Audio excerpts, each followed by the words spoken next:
Alô, minha gente, meu segundo ano, Colégio Felipe dos Santos, saudade de vocês.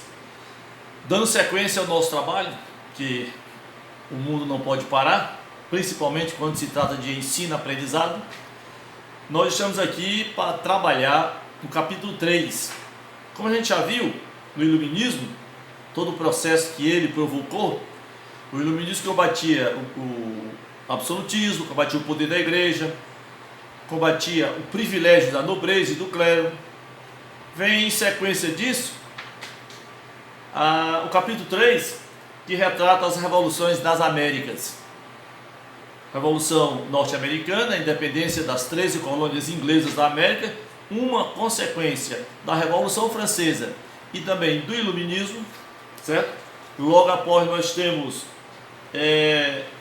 a independência do Haiti, Revolução do Haiti. Quando da Revolução Francesa, a escravidão no Haiti foi temporariamente suprimida, mas depois essa mesma voltou com muita opressão, com muita violência da França sobre o povo do Haiti. E depois nós temos a independência hispano-americana, ou seja, a independência dos países ibéricos, eles que tinham uma força incrível sobre a América, principalmente a América do Sul e a América Central, Brasil, Portugal e a Espanha no restante da América do Sul e parte da América Central. Nesse momento também a gente vai trabalhar a questão do panamericanismo, sim, panamericanismo, uma espécie de uma América unificada que era a proposta do Simão Bolívar, mas a gente vai já ver que não vai dar certo, porque esse modelo ele arremete exatamente ao antigo regime, ao absolutismo, coisa que o Iluminismo combateu veementemente. Então, gente, esses movimentos de contestação nas Américas, eles são consequências principalmente do Iluminismo. Como eu falei, a Revolução Americana, norte-americana, a Revolução do Haiti e a Revolução dos países, das colônias da América do Sul. São três pontos principais do capítulo 3. Aí lembrando, os países que conseguiram nesse momento a sua independência política. Aí nós temos o México, Venezuela, Argentina, Equador, Bolívia, o Haiti, a Colômbia, o Peru. Depois, lá para o século XIX, é que o Brasil vai se colocar dentro desse contexto de colônias, colônias autônomas, transformando-se em um país independente no aspecto político, ok? Então vamos cá.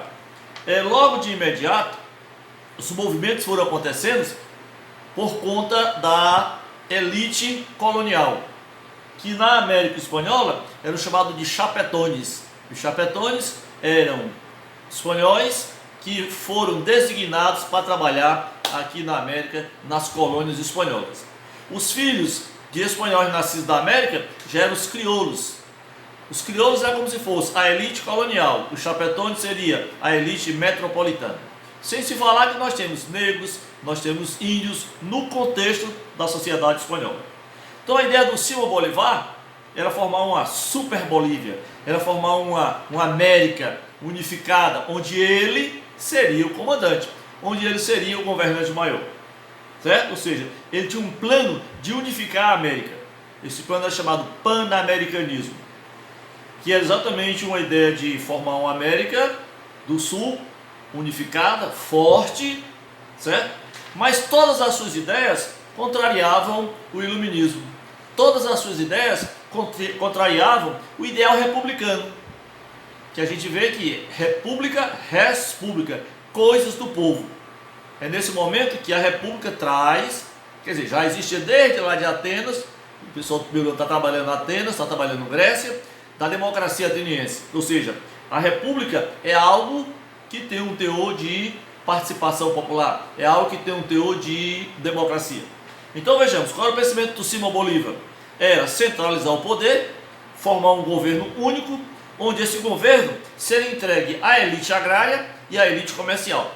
Vê aí a centralização, excluindo as classes médias, excluindo outros segmentos da sociedade. A outra ideia dele era fazer um processo eleitoral, mas da seguinte maneira, defendendo o voto censitário. O voto censitário depende da renda. O voto censitário, ele exclui a classe média, as camadas mais pobres, ou seja, deixando no poder, comandando o poder as classes privilegiadas.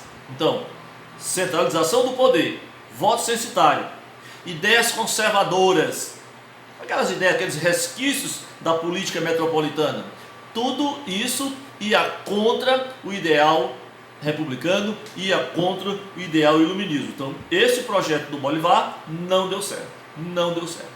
Então, a gente põe em foco o que nesse capítulo? A independência dos Estados Unidos, a independência das 13 colônias inglesas da América, ela que era dependente, ela que era uma colônia da Inglaterra. Nós sabemos que a América e os Estados Unidos tem o norte e o sul, o norte industrial e o sul agrário. Então veja bem, chegou um ponto que os Estados Unidos, as 13 colônias inglesas da América, não suportaram mais tanta pressão na Inglaterra. A Inglaterra vinha de uma guerra na América contra o Canadá, disputando território, disputando terra, disputando espaço. Então, a Inglaterra começou a pressionar os Estados Unidos, pressionar as 13 colônias inglesas para tirar, para poder, digamos assim, para poder, qual o termo que eu poderia usar? Para poder sair da crise econômica do que ela gastou na Guerra dos 7 Anos na América contra o Canadá. Então começou a criar leis e mais leis, impostos e mais impostos sobre as 13 colônias inglesas. Chegando ao ponto dos colonos não suportarem, certo? E declararem guerra à Inglaterra. A guerra teve duas fases. A primeira fase, somente as 13 colônias comandadas pelo George Washington contra a Inglaterra. E no segundo momento, os colonos tiveram a ajuda da Espanha, da França, da Holanda. E nesse segundo momento, aí sim, vitória das 13 colônias americanas contra a poderosíssima Inglaterra. Depois vinha a Revolução do Haiti, a independência do Haiti. O Haiti, que era uma colônia negra, muito sofrida, certo, explorada pela França, mas aí o Toussaint Louverture, um dos líderes da Revolução do Haiti, efetuou um trabalho e conseguiu parcialmente libertar o Haiti da França. Mas ele continuou ligado, continuou comungado com os ideais da França, e inclusive foi preso e foi assassinado lá numa das cadeias da França. Vem então o Dessalines, que o Dessalines dá sequência a esse trabalho e realiza a independência efetiva do Haiti. Se bem que o Haiti ele era produtor de açúcar. O Haiti é um dos países de maior produção de açúcar do mundo. Sim, do mundo. Comandado pela França. Esses fatores alimentaram o povo francês na luta pela sua independência. A independência é datada de 1804. Certo? Outro detalhe, a Revolução Haitiana teve início a partir de uma rebelião de escravos africanos aqui na América.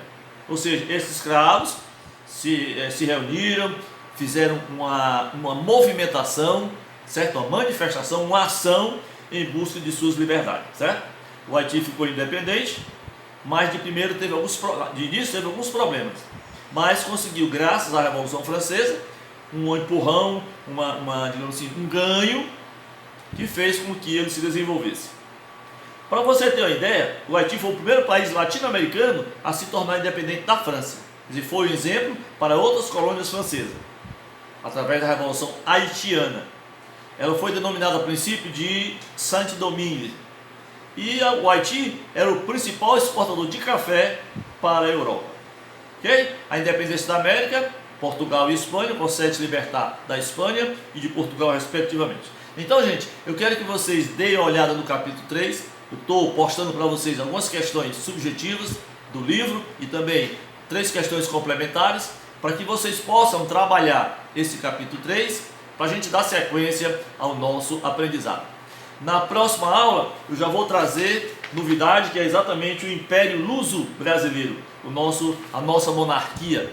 A nossa monarquia que tem início em 1822, quando Dom Pedro I ascende ao poder, ou seja, a família real ascende ao poder, ok? Então faz uma ponte com a gente, diz como é que esse conteúdo está chegando até você.